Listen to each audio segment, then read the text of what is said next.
Isang mapagpalang umaga sa ating lahat, mga kapatid ko kay Kristo, mula sa The Solid Rock Morning Devotion. Isang kagalakan na muli tayo ay makapagbulay-bulay sa salita ng Panginoon sa umagang ito. Mga ilang minutong pagbubulay-bulay ng mga salita ng Panginoon upang papurihan at sambahin ang ating Panginoong Hesukristo. Ang The Solid Rock ay naglalarawan ng matibay na pundasyon ng pananampalataya. Isang pundasyong hindi natitinag sa gitna ng unos ng buhay. Sa pananaw ng Kristyanismo, ang bato na ito ay walang iba kundi si Hesukristo, ang ating tagapagligtas at Panginoon. Sa banal na kasulatan, mababasa natin sa Ebanghelyo ni San Mateo, Kabanata 7, talatang 24 hanggang 25, ang talinghaga tungkol sa matalinong tao na nagtayo ng bahay sa ibabaw ng bato.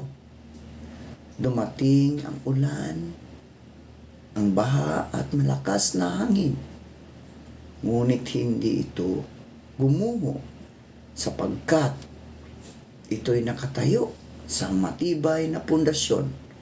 Ang larawang ito ay malinaw na nagpapakita na ang buhay ay nakasandig kay Kristo ay may katatagan at siguridad. Kaya ang The Solid Rock ay hindi lamang isang konsepto, kundi isang paanyaya. Paanyayang ilagak ang ating tiwala kay Jesus sa halip na pansamantalang bagay ng mundo. Ang kayamanan, ang tagumpay, at katanyagan ay maaaring mawala.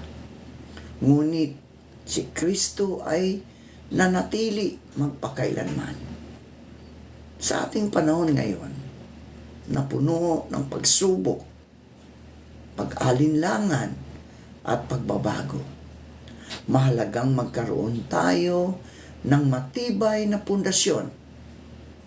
Ang pagpakilala sa The Solid Rock ay paalala na anuman ang ating pinagdaraanan, may isang hindi kailanman magbabago at hindi tayo iiwan. Naway sa pagbubulay-bulay sa salita ng Panginoon sa umagang ito, mas lalo nating makilala si Hesukristo bilang ating matibay na bato, ang ating kanlungan, ang ating lakas, at ang ating pag-asa. Ang ating pong pagbubulayan ngayong umaga ay matatagpuan sa Kolosas, Kabanata 3, talatang 12. Ito po ang sinasabi. Kaya nga, dahil kayo'y hinirang ng Diyos, minamahal niya at pinili para sa Kanya, dapat tayong maging mahabagin, mabait, mapagpakumbaba, mahinahon, at mapagtiis. Pinagpala na po tayo sa pagkabasa at pagkarinig ng kanyang mga salita. Tayo po'y manalangin. Ama naming Diyos na mapagmahal sa lahat, kami po ay lumalapit sa iyo na may pusong puno ng pasasalamat. Maraming salamat, Panginoon, sa iyong walang sawang kabutihan at katapatan sa aming buhay. Sa bawat araw na kami nagigising, sa bawat paghinga na iyong ipinagkakaloob, at sa bawat pagpapalang aming tinatanggap, sa lahat ng ito ay patunay ng iyong dakilang pag-ibig. Panginoong Hesus, maraming salamat sa iyong paggabay sa amin sa gitna ng mga pagsubok. Kapag kami nanghihina, ikaw ang aming lakas. Kapag kami nalilito, ikaw ang aming liwanag. Tunay ngang ikaw ang aming matibay na sandigan, tulad ng ipinahayag sa aklat ng mga awit na ikaw ang aming kanlungan at lakas. Salamat sa iyong biyaya na patuloy na bumabalot sa aming pamilya, sa aming gawain, at sa lahat ng aming ginagawa. Kahit hindi na kami karapat-dapat, Diyos, patuloy mo kaming pinapapala at pinapatawad. Sa oras na ito, inialay namin sa iyo ang aming papuri at pagsamba. Naway ang panalangin ito ay maging kalugod-lugod sa iyong harapan. Turuan mo kaming maging mapagpasalamat sa lahat ng pagkakataon at magtiwala sa iyong kabutihan magpakailanman. Aming ipinapanalangin, O Diyos, ang aming bansang Pilipinas, aming makapangyarihan at mapagmahal na Panginoon. Inilalapit namin sa inyo ang aming minamahal na bayan, ang bansang Pilipinas. Ikaw ang Diyos na nagtatag ng mga bansa at naglalagay ng mga pinuno. Kaya buong pagpapakumbaba kaming dumudulog sa iyo para sa aming lupang sinilangan. Panginoong Hesus, pagpalain mo ang aming mga namumuno mula sa pinakapataas na opisyal hanggang sa mga lingkod bayan sa bawat lalawigan at barangay. Bigyan mo sila ng karunungan, O Diyos. Bigyan mo sila ng integridad at pusong may takot sa iyo upang makapaglingkod ng tapat at makatarungan. Naway manaig ang katotohanan at kabutihan sa aming pamahalaan.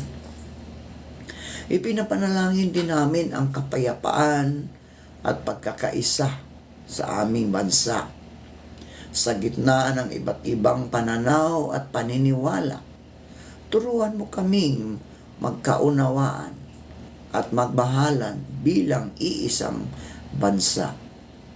Hilumin mo ang aming mga sugat bilang sambayan o sambayanan mula sa kahirapan, katiwalian, sakuna at anumang uri ng kaguluhan.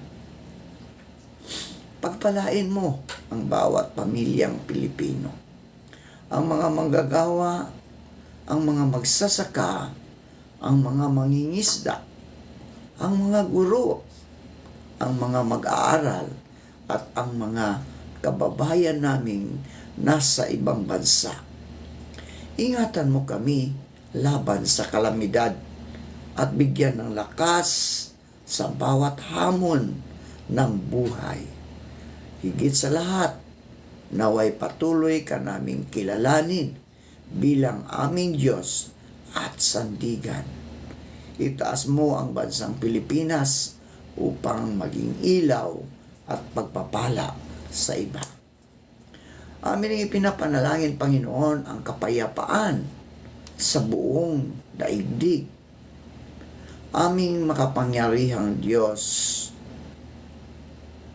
kami lumalapit sa iyo na may pusong naghangad ng kapayapaan para sa buong daigdig.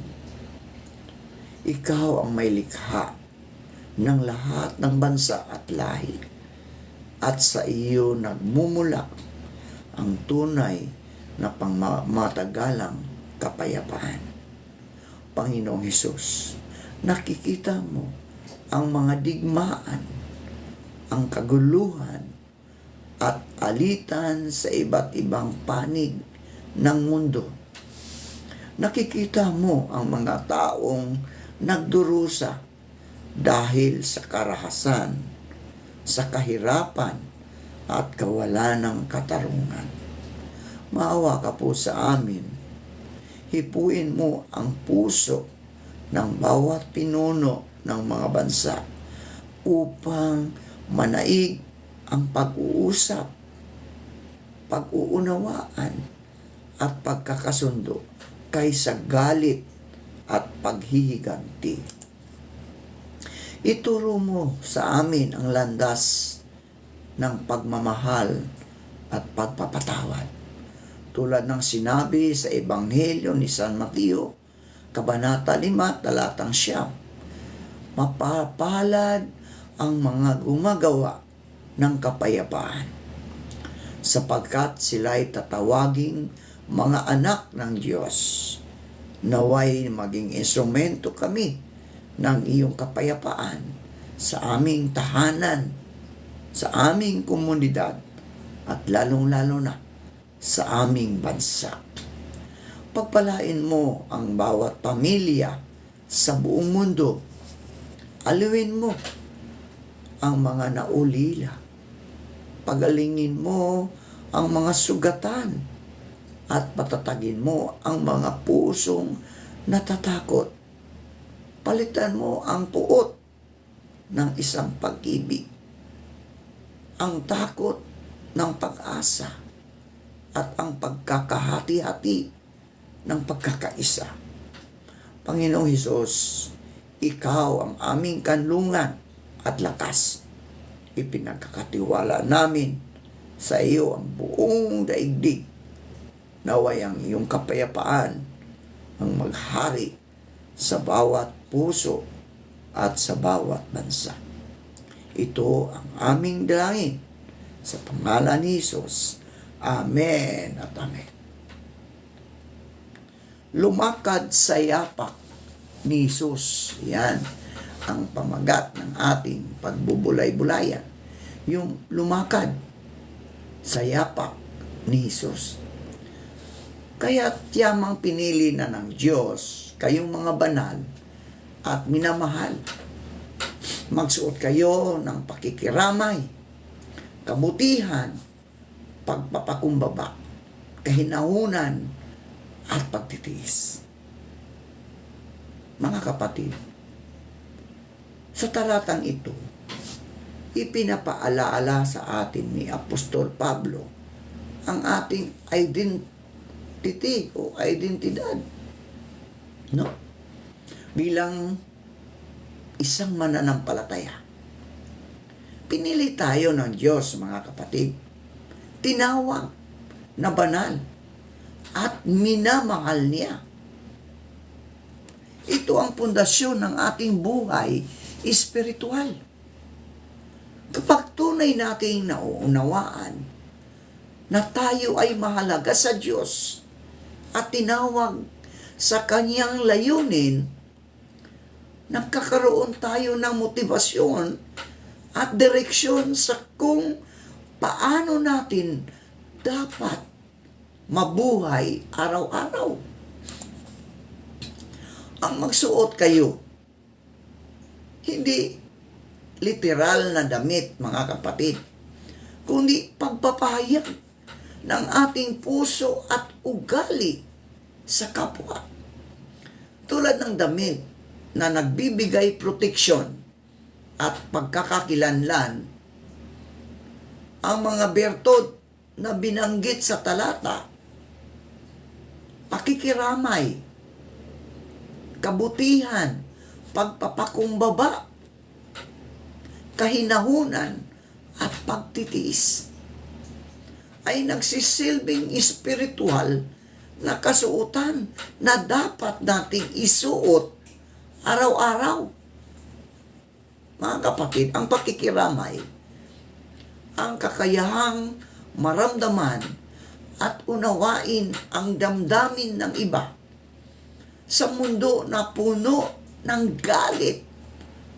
Puno ng galit. Kaya nagkaroon ng hidwaan ng Israel at Iran at ang Amerika. Sama ng loob. Ito ay nagbibigay ng kapayapaan at pag-ibig.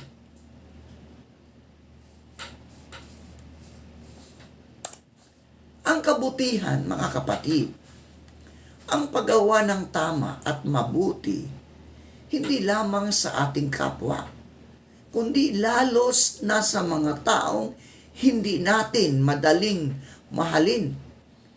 Hindi natin madaling mahalin. Pagpapakumbaba, hindi pagmamalabis sa sarili. Ito ay pagkilala na ang ating lakas at kakayahan ay nagmumula sa Diyos. Kahinahunan, ang pagiging mahinahon sa gitna ng kaguluhan, hindi nagpapadala sa galit o sama ng loob. Pagtitiis, ang kakayahang magtiis sa hirap, sa pagsubok at pag-uugali ng kapwa ng may pananampalataya at tiwala sa Diyos. Ang pagsusuot ng mga bertod na ito, mga kapatid, ay hindi lamang para sa ating sariling kabutihan, kundi upang maging liwanag tayo sa mundong ito. Kapag pinagsama natin ang ating pagkakilanlan bilang minamahal ng Diyos at ang pagsasabuhay ng mga bertod na ito, nagiging malinaw sa iba ang presensya ng Diyos sa ating mga buhay, sa ating pagbubuod, mga kapatid. Huwag nating kalimutan na ang ating pagkatao ay itinatag sa pagiging pinili at minamahal ng Diyos.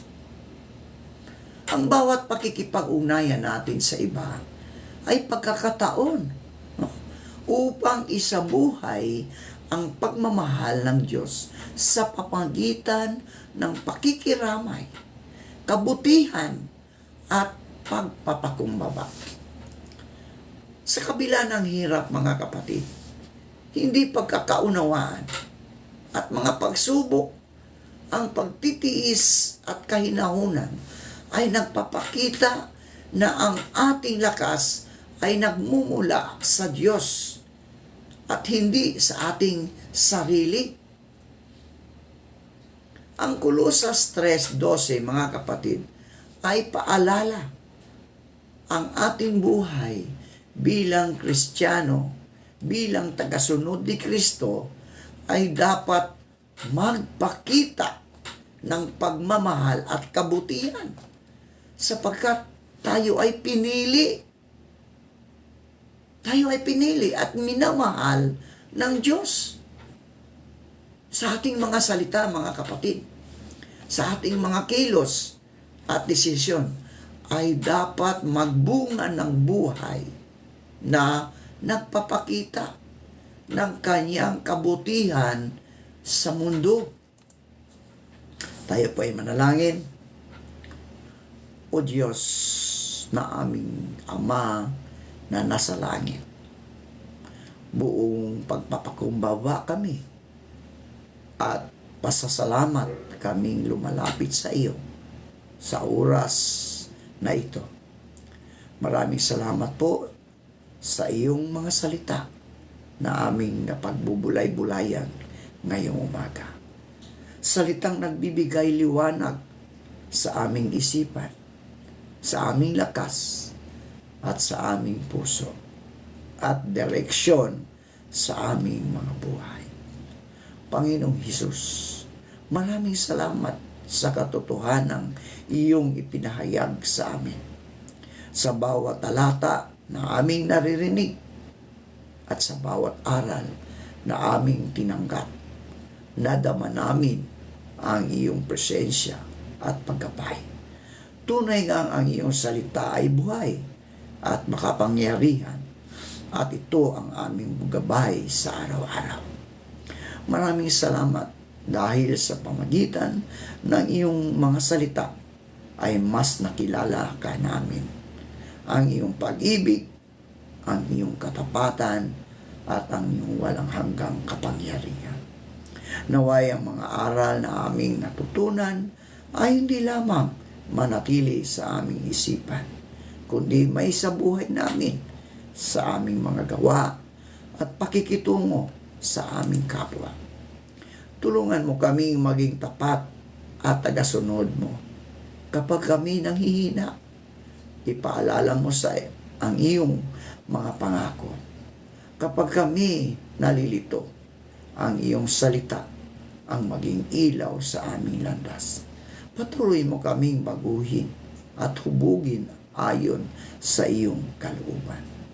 Maraming salamat, Panginoon, sa pribilehiyong makapakinig at makapagbubulay-bulay ng iyong mga salita. Ang lahat ng papuri at kalwalhatian ay sa iyo lamang. Ito ang aming taimtim na dalangin sa pangalan ni Jesucristo. Amen at amen.